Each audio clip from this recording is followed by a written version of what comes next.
Good afternoon and welcome back friends. Stock education channel में आप सभी का बहुत बहुत स्वागत है। कंपनीज अपने क्वार्टरली रिजल्ट्स अनाउंस कर रही है, तो इन्हीं में से जो फंडामेंटल स्ट्रांग कंपनीज है उनके रिजल्ट्स का हम एनालिसिस करने वाले हैं। आज के इस वीडियो में हम दो कंपनीज का एनालिसिस करेंगे। अगर आपको भी ये कंपनीज स्ट्रांग लगती है तो आप इन कंपनीज में स्टॉक एसआईपी स्टार्ट करके इन्वेस्टमेंट कर सकते हो। तो चलिए वीडियो को शुरू करते हैं। रिजल्ट एनालिसिस में सबसे पहले हम बात कर लेते हैं सीडीएसएल की। सीडीएसएल सर्विसेज प्रोवाइड करती है ऑल मार्केट पार्टिसिपेंट, जिसमें exchanges, clearing corporation, depository participants, issuers and investors शामिल हैं। स्टॉक का करंट मार्केट प्राइस 1327 का है। मार्केट कैप 13,000 करोड़ से ज्यादा के हैं। स्टॉक का पी 43 के अराउंड में है, जबकि इंडस्ट्री का पी 28.2 का है। ईपीएस 30.6 का है। वही रिटर्न ऑन इक्विटी 23.8% के पास में है। वही डिविडेंड यील्ड को अगर हम देखें तो 1.21% का है। और आज कंपनी ने अपने क्वार्टरली रिजल्ट्स अनाउंस किए हैं, तो शॉर्ट में हम कंपनी के क्वार्टरली रिजल्ट्स देख लेते हैं। तो सितंबर 2023 के रिजल्ट्स हमारे सामने हैं। इसको हम कंपेयर करेंगे लास्ट सितंबर 2022 से। तो यहाँ पर अगर हम देखेंगे तो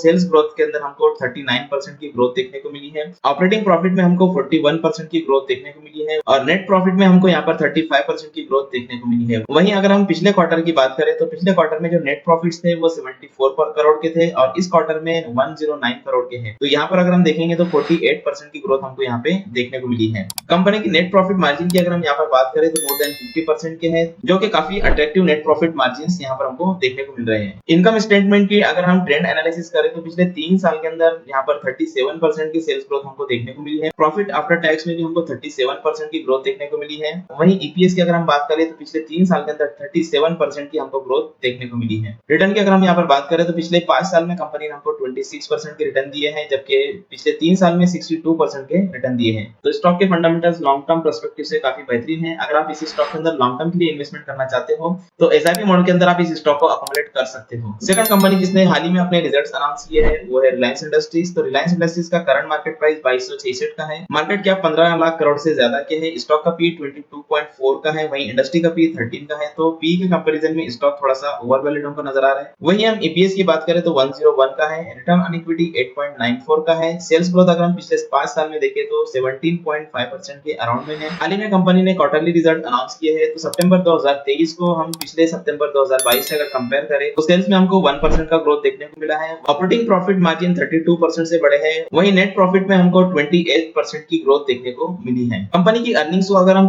जून 2023 से कंपेयर करें तो यहाँ पर हमको सेल्स में 12% की ग्रोथ देखने को मिली है। वहीं पर प्रॉफिट के अंदर हमको 9% की ग्रोथ देखने को मिली है। अगर हम नेट प्रॉफिट मार्जिन की बात करें तो 8.6 के नेट प्रॉफिट मार्जिन है, जो कि पिछले क्वार्टर के अंदर 8.8% के थे। नेट प्रॉफिट मार्जिन को अगर हम देखें तो सितंबर 2022 में 6.8% के नेट प्रॉफिट मार्जिन थे। वहीं पर सितंबर 2023 में 8.6% के अराउंड में है। तो नेट प्रॉफिट मार्जिन जिस तरीके के होने चाहिए थे उस तरीके के हमको यहाँ पर नजर नहीं आ रहे हैं। अगर हम ईयरली बेसिस के ऊपर इनकम स्टेटमेंट का एनालिसिस करें तो पिछले 3 साल के अंदर सेल्स ग्रोथ हमको 14% का देखने को मिला है। वहीं नेट प्रॉफिट हमको 23% का देखने को मिला है। रिटर्न की अगर हम यहाँ पर बात करें तो पिछले 3 साल में स्टॉक ने हमको 28% के रिटर्न दिए हैं। पिछले 5 साल में 22% के रिटर्न दिए हैं। वहीं पर पिछले 9 साल में 20% के रिटर्न दिए हैं। ईपीएस को अगर हम देखें तो मार्च 2018 में 53 का ईपीएस था और मार्च 2023 में 109 का ईपीएस है। तो स्टॉक का ईपीएस डबल से भी ज्यादा का हो चुका है। तो स्टॉक लॉन्ग टर्म इन्वेस्टमेंट के लिए काफी बेहतरीन है। आप इस कंपनी को भी लॉन्ग टर्म के लिए एसआईपी मोड के अंदर अकोमोडेट कर सकते हो। तो चलिए अब हम देख लेते हैं कि स्ट्रॉन्ग फंडामेंटल कंपनीज के अंदर हम एसआईपी किस तरीके से कर सकते हैं। तो इसके लिए आपको चाहिए एक ट्रेडिंग और डिमैट अकाउंट। डिस्क्रिप्शन में लिंक दिया हुआ है, लिंक पर क्लिक करके अपना ट्रेडिंग और डिमैट अकाउंट एंजल वन में ओपन कर लीजिए। अकाउंट ओपन करने के बाद में आपको एप्लीकेशन ओपन करना है। एप्लीकेशन ओपन करने के बाद में आपको होम पेज के ऊपर स्टॉक एसआईपी का ऑप्शन देखने को मिल जाएगा। तो सिंपली आपको स्टॉक एसआईपी पर क्लिक करना है।